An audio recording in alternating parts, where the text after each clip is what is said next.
Well, I thought that we made a couple of big plays when we needed them. And obviously, Dylan Carter came in, did a great job for us, gave us 3 full innings and mixed in a lot of off-speed pitches along with a good fastball, a little sink, and came in a tough situation. I think we had a 3-run lead, 2 on, nobody out. I think he had to go through the 3 and maybe 2, 3, 4 hitter somewhere in there, but just really did a nice job. And, you look at the defensive play that Brady Slavin's made with 2 outs in that inning. Ball was hit from a left-handed hitter down the right field, on the ground, heading towards the right field line. And Brady, he just made a great play. The ball took a little funny hop there at the end, kind of jumped out up on him, and he tracked it. So that was a big play for us. It seemed like the ball was kind of carrying there in the second inning. What did you see on the 2 home runs that y'all hit? Well, when I think it was Borfin hit that ball up in the air, we felt like it was going to get out of the park because the wind was out of like the northeast, and higher you hit it, the more you're going to feel that wind. And he backspun that ball, had a lot of spin on it, so it was going to travel. The wind was going to push it, and it got out by a lot. But when it left the bat, it was iffy. But we thought it was going to go, so that was good to get that lead. And then the one that Roland hit, he hit it good. I didn't know if he quite got enough of it. I'm sure the wind helped it a little bit, but he hit it really good. That's one of the deepest parts of the park. So, yeah, I'm going to say that, the wind helped both of those. I don't know if they would not have gone out without any wind, but they were both well hit.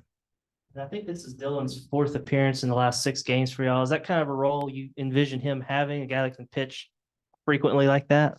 I think he's a guy that can pitch at least twice on the weekend. It just depends how much he throws, or if he throws Tuesday, he can, he could throw Friday like he did today, or, if he just threw an inning today, maybe he'd go again tomorrow. But, will he go tomorrow? I doubt it.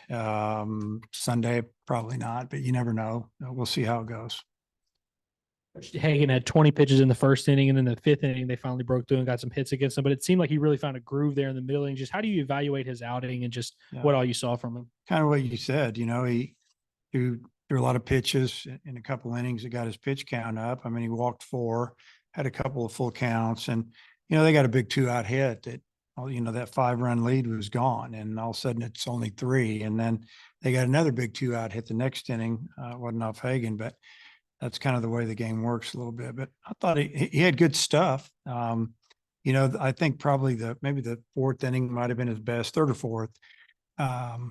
I think this was the 4th. And when he was ahead of the hitters, he got to throw that hard breaking ball. And, they chased a little bit, and he wanted to throw it down there. And,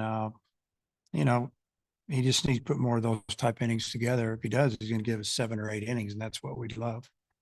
That's a big sack fly. Get some extra runs there. But it says here you're 0 for 10 with runners in scoring position. Yeah. How big is it to come away with a win, even when you didn't get those big hits to kind of keep the innings going? Yeah, we chipped away and scored a couple of runs without getting a hit. I think the one inning, we ended up with the bases loaded. We got a sack fly. There was only 1 hit that inning, but it was early in the inning, obviously. And then, the sack fly, got us a run. And, yeah, we couldn't get that big, blow that blew the game open, maybe a bases clearing double.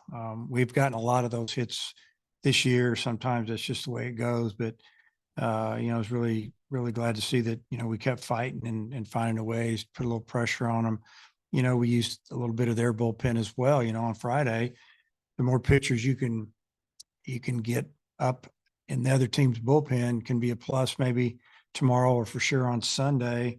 Whether they pitch or not, they're going to be a little bit more tired, you'd think. And they threw 4 or 5 guys today. On the flip side of that, I think he had 6 leadoff batters reach base. What do you think of that? That was a great job. Some of those were 0-2 counts, and they fought back, got walked, got hit, singled, whatever. And, we, like I said, we did a great job of getting their pitch counts up, working their pitchers hard. And then, like I said, we just didn't get that big hit that kind of put that game away. I believe it was Carson Evans for Louisiana Tech. I think it was his collegiate debut today, and he had the first hit, the double against Hagan, that hit the big home run.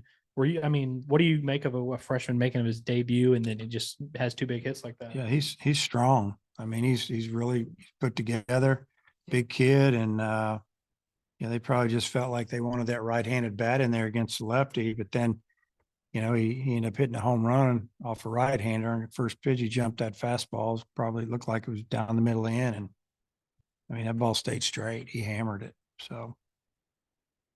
Like the last several outings for Adcock, he gets the first 2 or 3 guys pretty easy and then gets hit. Is that a concern? Do you feel like he can get it turned around where he can maybe give you more innings? It is a concern. I feel like that he goes out and he's locked in, he gets it done. And then, they got a 2-out hit and he thought, I don't know what he thought, but he just laid it in there. And, I'm not going to say he's careless. I'm not going to say he made a mistake, but give the hitter credit. But yeah, he's got to finish. I was interviewing Lane, so if I missed you talking about this, I apologize. But when Dylan came in, they had 2 runners on. You guys had stranded the bases loaded. How big of a, kind of a pivotal moment did that feel like in the game? It was big. Like you said, you kind of go back to the previous half inning where we didn't score with the bases loaded. Pretty frustrating. And then they go out and they get 2 runners on with no outs. And I think it was I don't know if it was 9-1 or 1-2. And then he had to go through the heart of that order. And first guy, it's a ball decent to center. I think he gets pop up to right. And then, I think he got ahead of, was that? Oh yeah, it was Bates. He got ahead of Bates, and then Bates put a pretty good swing on the ball, hit it hard down the line, and Brady made a really nice play.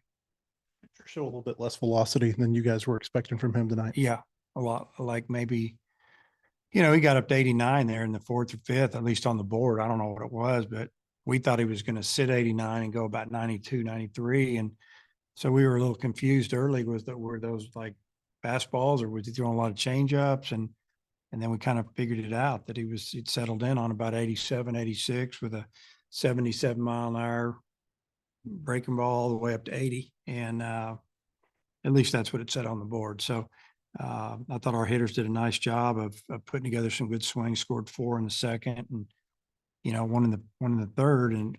But we should have scored a few more. I mean, they know that, but, give him credit. He's been around. He pitched out of a little bit. So I don't know if that's his new thing, if he's battling something. But he fought us all the way and gave his team a chance to win by pitching, I think, almost into the 4th, 5th inning, something like that. Gave him 4.